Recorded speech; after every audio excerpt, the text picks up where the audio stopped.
हरे कृष्णा। आप सभी को रंग भरी आमल की एकादशी की बहुत बहुत शुभकामनाएं। प्राचीन काल की बात है जब माता पार्वती ने घोर तपस्या कर भगवान शिव को अपने पति के रूप में प्राप्त किया। उनके युगों की कठिन तपस्या के बाद भगवान शिव ने प्रसन्न होकर पार्वती जी को स्वीकार किया और उनका विवाह विधि पूर्वक हिमालय राज के घर संपन्न हुआ।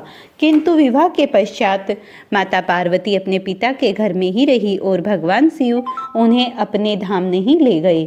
समय बीत गया और देवी पार्वती ने गृहस्थ प्रवेश का शुभ अवसर निकट आया। फाल्गुन मास एकादशी के दिन, जिसे आज रंग भरी एकादशी कहा जाता है, भगवान शिव स्वयं अपने गणों के साथ हिमालय राज के महल में पहुंचे।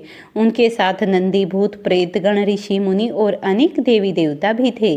पूरे कैलाश और देवलोक में हर्ष छा गया। चारों ओर मंगल ध्वनियां गूंज उठी और माता पार्वती को पूरे विधि विधान से गाने के लिए तैयार किया गया।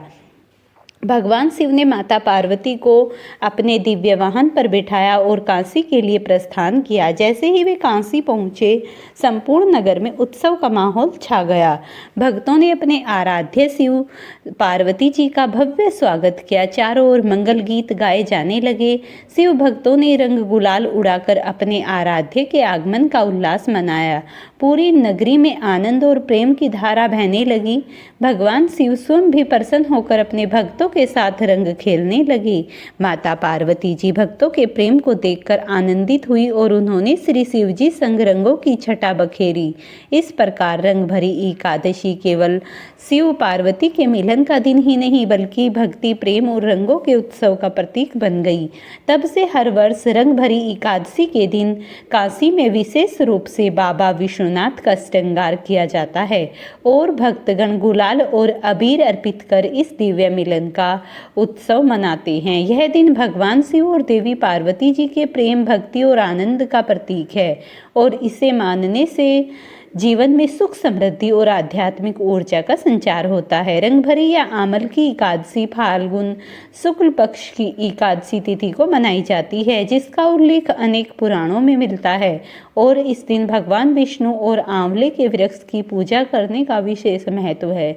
आंवला, जिसे अमृत फल माना जाता है, श्री हरि को अत्यंत प्रिय है और उनके पूजन से व्यक्ति के समस्त पाप नष्ट हो जाते हैं। यह एकादशी जीवन में शुद्धता, पुण्य और मोक्ष की प्राप्ति के द्वार खोलती है। इसे रंग भरी एकादशी भी कहते हैं कि होली के पूर्व आते ही भक्तों के मन में उल्लास पूर्वक भगवान का पूजन कर रंगों का उत्साह मनाते हैं। इस दिन व्रत और दान का विशेष फल मिलता है, जिससे मनुष्य सांसारिक बंधनों से मुक्त होकर प्रभु के चरणों में स्थान प्राप्त करते हैं। ऐसे ही एक दिव्य प्रसंग महाभारत काल में घटित हुआ, जब धर्मराज युधिष्ठिर ने भगवान श्री कृष्ण से इस एकादशी का महत्व जानने की इच्छा प्रकट की। तब श्री कृष्ण अपने दिव्य गरुड़ ध्वज से सुशोभित रथ पर विराजमान होकर इंद्रप्रस्थ की ओर बढ़े, जहां धर्मराज अपने भ्राता भीम, अर्जुन, नकुल और सहदेव के साथ प्रभु के आगमन की प्रतीक्षा कर रहे थे। जैसे ही श्री कृष्ण ने महल के द्वार पर पहुंचे, वेद मंत्रों की ध्वनि से समस्त वातावरण पवित्र हो उठा और पुष्प वर्षा होने लगी। मंगल ध्वनियां गूंज उठी। महाराज युधिष्ठिर ने श्रद्धा से कृष्ण का स्वागत किया और उनके चरणों में प्रणाम कर कहा, है केशव, कृपया कर हमें इस एकादशी का महात्म बताने की कृपा करें। तब श्री कृष्ण मंद मुस्कान के साथ बोले, हे धर्मराज, यह एकादशी समस्त पापों का नाश करने वाली और पुण्य को बढ़ाने वाली है। इस व्रत से मनुष्य को अखंड सौभाग्य और अंत में मोक्ष की प्राप्ति होती है। इसके पश्चात उन्होंने इस पावन तिथि की महिमा और कथा का विस्तार पूर्वक वर्णन किया, जिसे सुनकर पांडवों ने श्रद्धा और भक्ति भाव से इस एकादशी का व्रत करने का संकल्प लिया। धर्मराज युधिष्ठिर ने भगवान श्री कृष्ण से कहा, हे कृष्ण, मैंने विजया एकादशी का महात्म, जो महान फल देने वाला है, सुन लिया और अब फाल्गुन शुक्ल पक्ष की एकादशी का नाम और महत्ता में बताने की भी मुझे कृपा करे। तब भगवान श्री कृष्ण बोले, हे महाभाग, मैं यह प्रसंग सुनाता हूँ, जिसे माधवता के पूछने पर एक महात्मा वशिष्ठ ने कहा था। फाल्गुन शुक्ल पक्ष की एकादशी का नाम आमल की एकादशी है। इसका पवित्र व्रत विष्णु लोक की प्राप्ति कराने वाला है। राजा माधंता श्री कृष्ण जी बोले, हे युधिष्ठिर, फाल्गुन मास के शुक्ल पक्ष की एकादशी का नाम आमला है। यह समय वशिष्ठ मुनि से माधनता राजा ने पूछा, समस्त पापों का नाश करने वाला कौन सा व्रत है? वशिष्ठ जी बोले, पौराणिक इतिहास कहता है, एक वेश्य नाम की नगरी में चंद्रवंशी राजा चिरथ नाम का एक राज्य क्या करता था। वह बड़ा ही धर्मात्मा था, प्रजा भी उसकी वैष्णव थी। बालक से लेकर वृद्ध तक एकादशी व्रत क्या करते थे।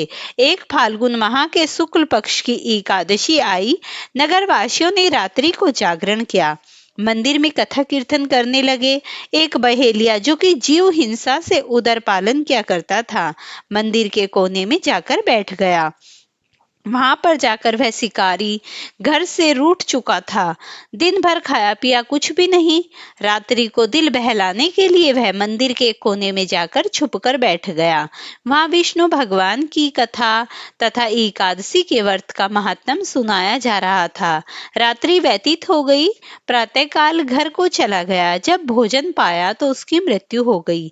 आमला एकादशी के प्रभाव से उसका जन्म राजा विदुरथ के घर हुआ। नाम उसका विदुरथ प्रसिद्ध हुआ। राजा विदुरथ सत्यव्रत, दान, भक्ति इत्यादि शुभ गुण रखता था। प्रजा भी उसकी धर्मात्मा थी। एक दिन राजा वन विहार करने गया और दिशा का ज्ञान न रहा तो स्वयं को पागल समझकर एक वृक्ष के नीचे सो गया। आज राजा ने आमला एकादशी का व्रत रखा था।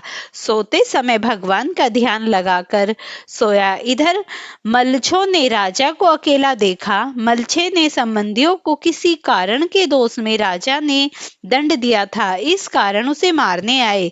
उस समय राजा के शरीर से एक सुंदर कन्या उत्पन्न हुई, जिस कन्या का नाम आमलकी एकादशी के प्रभाव से उत्पन्न हुई थी। कालिका के समान अट अट करके उसने खप्पर फैलाया। मल्छों के रुधिर की भिक्षा लेकर अंतर्धान हो गई। राजा ने जागकर शत्रुओं को मरा हुआ देखा और आश्चर्य हुआ। मन में कहने लगे, मेरी रक्षा किसने की है? आकाशवाणी हुई। वह बोली, आमला एकादशी के प्रभाव से तेरी रक्षा स्वयं विष्णु भगवान ने की है और विष्णु भगवान ही अनंत अगोचर हैं। उन्होंने वे ही तुम्हारे पालनहार हैं और उन्होंने ही तुम्हें जीवन दान। प्रेम से बोलिए श्री हरि विष्णु भगवान की जय हो। आमला एकादशी की जय हो। अब आप आरती सुनिए। ओम जय एकादशी, जय एकादशी, जय एकादशी माता। विष्णु पूजा व्रत को धारण कर सकती मुक्ति पाता। ओम जय एकादशी माता। तेरे नाम घिनाऊं देवी, भक्ति प्रदान करनी। गण गौरव कोई देनी, माता शास्त्रों में वरनी। मार्गशीर्ष के कृष्ण पक्ष की उत्पन्ना, विश्व तारणी का जन्म हुआ। शुक्ल पक्ष में हुई मोक्षदा, मुक्तिदाता बन आई। पोष के कृष्ण पक्ष की सफला नामक है। शुक्ल पक्ष में होए पुत्र दा, आनंद अधिक रहे। नाम सट तिला, माघ मास में कृष्ण पक्ष आवे। शुक्ल पक्ष में जया कहावे, विजय सदा पावे। विजय फागुन कृष्ण पक्ष में, शुक्ला अमला की। पाप मोचनी कृष्ण पक्ष में, चैत महाबली की। चैत शुक्ल में नाम कामदा, धन देने वाली। नाम वरुथनी कृष्ण पक्ष में, वैशाख महावाली। शुक्ल पक्ष में होए मोहिनी, अपराजेष्ठ कृष्ण पक्षी। नाम निर्जला सब सुख करनी, शुक्ल पक्ष रखी। योगनी नाम आषाढ़ में, जानो कृष्ण पक्ष करनी। देवस्यानी नाम कहावे, शुक्ल पक्ष धरी। कामे का श्रवण मास में आवे, कृष्ण पक्ष कहिए। श्रावण शुक्ला होए पवित्रता, आनंद से रहिए। अजा भाद्रपद कृष्ण पक्ष की परिवर्तनी शुक्ला, इंदिरा अश्विन कृष्ण पक्ष में वर्त से भवसागर निकला।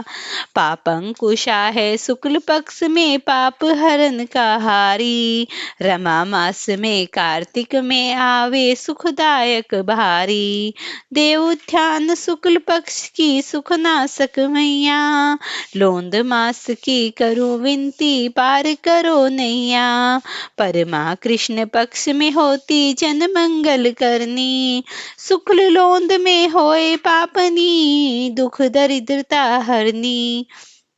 जो कोई आरती एकादशी की भक्ति सहित गावे, जन रघुनाथ स्वर्ग का वासा निश्चय ही पावे। ओम जय एकादशी मैया, जय एकादशी मैया।